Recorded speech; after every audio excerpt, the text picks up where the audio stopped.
I'm here today with Coach David Offerle, the girls varsity basketball coach here at St. Michael, and we're going to talk about girls varsity basketball. Coach, it's been a crazy season, the pandemic, everything going on. How did that affect the team in respect to how practices were done, games? I know it had to be a burden. It was difficult at times. We're together all the time.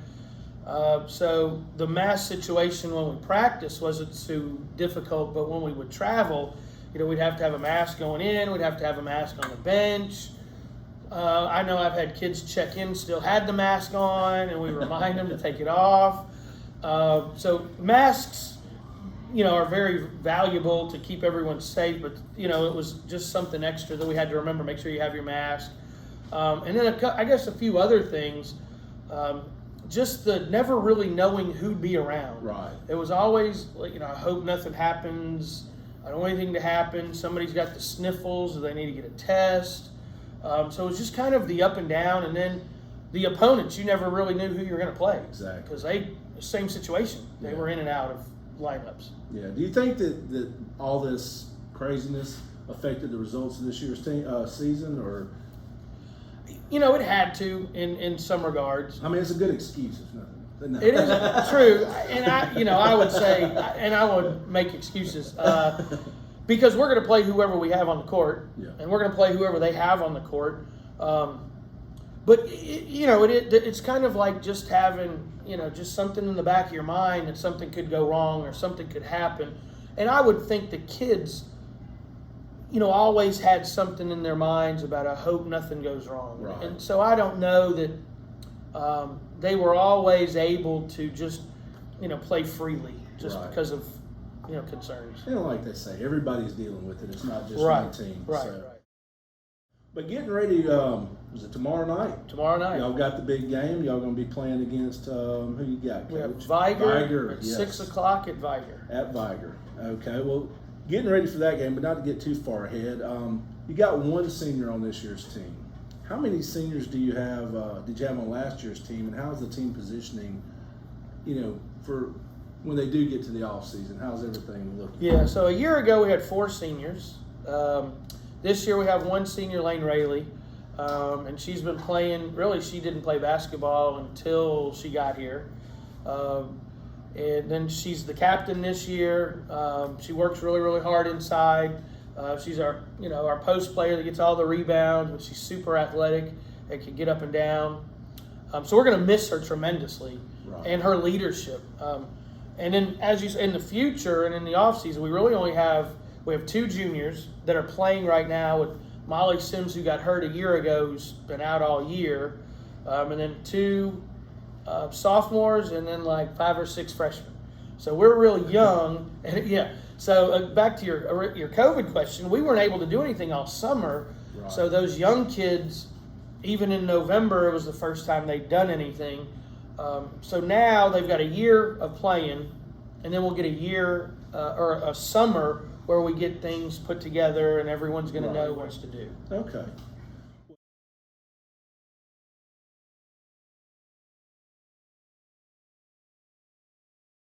Well, and was it last Friday night the girls defeated Mobile Christian 38-31? Great win. How does that kind of set y'all up going into this semifinal game? Yeah, it was kind of getting back. We had lost a couple in a row, and this was kind of getting back to business. I thought we defended really well. I thought Mobile Christian played really, really hard. We made some plays at the end. Our guards have been getting better and better and better. And again, our senior led us in scoring, but we had contributions from everybody. Right. So it was a big win to come back with some confidence and get ready to play a really tough Viger team. Right. Talking about Viger, I know you don't want me to bring it up, but y'all have played them twice this year. We have played them twice. And the results weren't great. I think we showed in December the score was 50-30, and then we won't even talk about the January game. Appreciate that. But how do you get ready for a game like that? I mean, knowing it's going to be a battle going into the door. Man, yeah. So I watch those 2 games, and I watch other games that Viger's played, and I kind of develop a game plan that our kids can, number one, maybe execute, and number 2, kind of take vigor out of what they want to do. Now, look, they're talented and they're big and they're athletic and they're quick, which is, all the recipe for disaster. But our kids go play so hard. They don't give up. They're going to fight you to the end, tooth and nail. So the last 2 days we've kind of implemented what I think will help us. We're probably going to have to play our A game.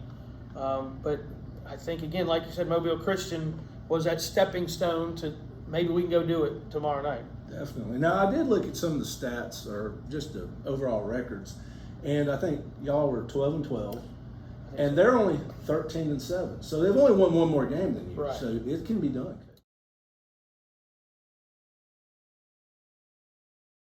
Oh, I agree with you. I agree. What's the mood of the team getting ready for this game? I think they're fine. I think they're ready to go. We've been talking about, shocking the world. There's upsets that happen every day in basketball, football, in any sport. We try to instill them the belief that, it can get done. Like you said, we just got to go do what has to be done. Right. We have to have the never die attitude and just keep after them and keep after them and keep after them. Well, and one thing across all the sports I've seen here at St. Michael is the St. Michael grit. Mm-hmm. Everybody just kind of digs down, plays hard to the very end, regardless of what the score is. I've watched the girls play. They've got it. I mean, do you think that's going to be a benefit in this game? I hope so. Because if we're not making We're shots, counting we got on it it. right. We're counting on it. Yeah, they're a gritty bunch. Yeah. Are there any notable injuries going into this game? Anybody who's not going to be able to play? We're all going to play. Mary Byrne Callahan, who's our other post player, and she's a starter, she tweaked an ankle a week ago and actually sat out the Mobile Christian game. And she practiced today because she wants to play tomorrow, but she's still struggling.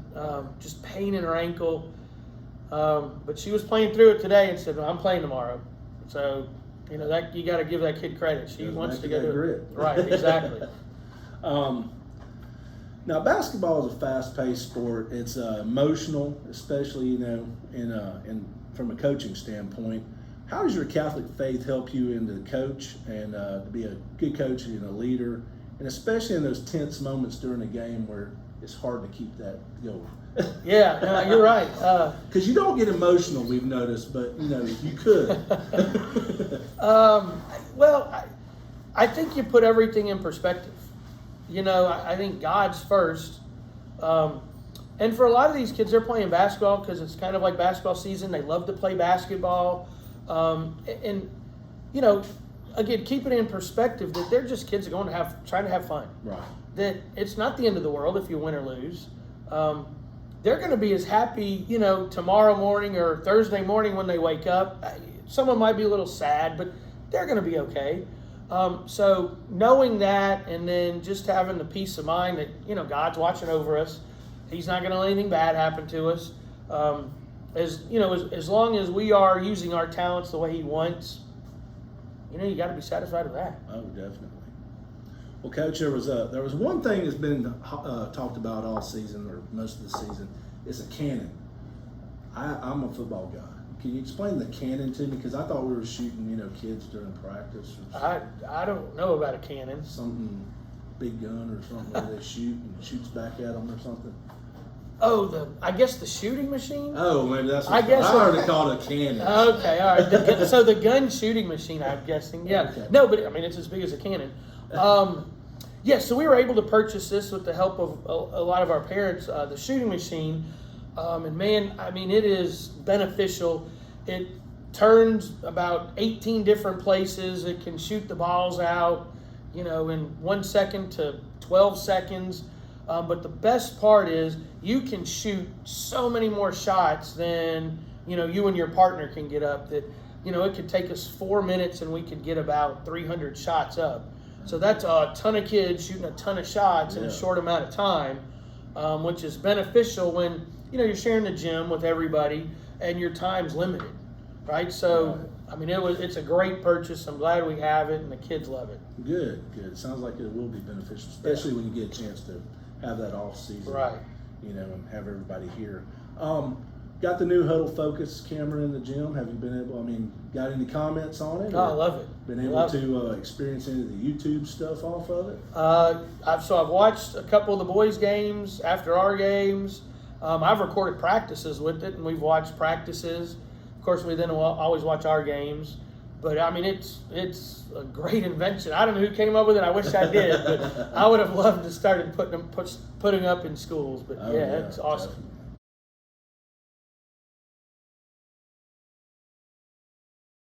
Hey, Coach, you know, we've been live streaming to YouTube from the Huddle Focus, and a lot of people have been kind of watching some of the games. Have your family been able to experience any of that? Yeah, so my wife and kids, matter of fact, my daughter keeps calling me, like sends me texts during games, and she's watching at home. My parents actually watch, and it'd be great if, you know, we got about 1,000 or more subscribers. We need everybody to sign up and watch via YouTube, because it's a great thing for family that are not here, that are family everywhere.